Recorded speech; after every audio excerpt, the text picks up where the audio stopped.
కోట్లు ఇచ్చి తల్లి రుణం తీర్చుకోవడానికి వచ్చిన తన కొడుకుని తల్లి ఒక రాత్రి తన పక్కన చిన్నపిల్లాడిలా పనుకోమంది. ఎందుకో తెలిస్తే షాక్ అవుతారు. రాజు అనే అబ్బాయి చాలా కష్టపడి చిన్న వయసులోనే ఒక బిజినెస్ పెట్టి ఆ బిజినెస్ సక్సెస్ అవడంతో కోట్ల రూపాయలు సంపాదించాడు. ఆ డబ్బుతో తన కన్నతల్లి రుణం తీర్చుకోవాలని చెప్పి ₹1,00,00,000, 7 వారాలకు సరిపడా బంగారు నగలు, పట్టుచీరలు ఇలా అన్ని వస్తువులు ఇచ్చి, ఇదిగో అమ్మా, నీకు కావలసినవన్నీ కొన్నాను, నువ్వు వీటిని తీసుకుంటే నేను నీ రుణం తీర్చుకున్నవాడిని అవుతానని చెప్పాడు. దానికి వాళ్ళ అమ్మ చిన్న నవ్వు నవ్వి నాకు ఇవేం వద్దురా అని చెప్పి అక్కడి నుండి వెళ్ళిపోయింది. అయినా కొడుకు ఏమాత్రం వినలేదు.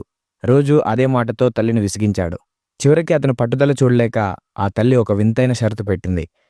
సరే నాయనా, నువ్వు నా రుణం తీర్చుకునేంత పట్టుదలగా ఉన్నావు కాబట్టి నేను అడిగింది చెయ్యి.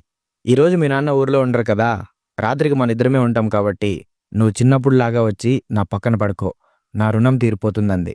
తల్లి కోరిక వింతగా అనిపించిన ఇంత చిన్న పనితో తన రుణం తీరిపోతుందంటే చాలని రాజు వెంటనే ఒప్పుకున్నాడు. ఆ రాత్రి తల్లి పక్కన పడుకున్నాడు.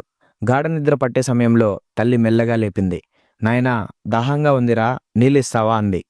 రాజు ప్రేమగా లేచి నీళ్ళిచ్చాడు. ఆ తల్లి ఒక గుక్క తాగి మిగిలిన నీటిని చేయిజారినట్టు బెడ్ మీద ఒలకబోసింది. రాజు కాస్త విసుక్కున్నా సర్దుకొని పడుకున్నాడు.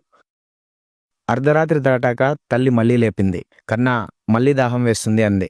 ఈసారి రాజు కోపం వచ్చింది. ఇప్పుడే కదా తాగావంటూ నీళ్లు తెచ్చిచ్చాడు. ఆమె మళ్ళీ ఒక గుక్క తాగి మిగిలిన నీటిని బెడ్ మీద పోసేసింది. రాజు కోపంతో తల్లిని కసురుకొని అలాగే పడుకున్నాడు. తెల్లవారుజామున తల్లి మూడోసారి లేపడంతో రాజు సహనం నశించింది. ఏంటమ్మా ఇది, నన్ను నిద్రపోనివ్వవా, బెడ్ మొత్తం నాశనం చేశావని గట్టిగా అరిచాడు. అప్పుడు ఆ తల్లి ప్రశాంతంగా అంది. నాయనా, కేవలం నీళ్లతో బెడ్ తడిసినందుకు, ఒక్క రాత్రి నిద్ర లేనందుకే నువ్వు ఇంతలా అరుస్తున్నావు. కానీ నువ్వు పసిపిల్లాడిలా ఉన్నప్పుడు రోజు మూత్రంతో బెడ్ మొత్తం తడిపేసేవాడివి. నేనెప్పుడూ చిరాకు పడలేదు. నువ్వు తడిపిన చోటు నేను పడుకొని నిన్ను పొడిగా ఉన్న చోట పడుకోబెట్టి లాలి పాడేదాన్ని. అలా కొన్ని సంవత్సరాలు చేశాను. ఆ ప్రేమను, ఆ త్యాగాన్ని ఈ డబ్బుతో, నగలతో ఎలా తీరుస్తావు నాయనా అంది. ఆ మాటలతో రాజు గుండెల్లో బాణాలు గుచ్చుకున్నాయి. తన తప్పు తెలుసుకొని తల్లి పాదాల మీద పడి వెక్కి వెక్కి ఏడ్చాడు.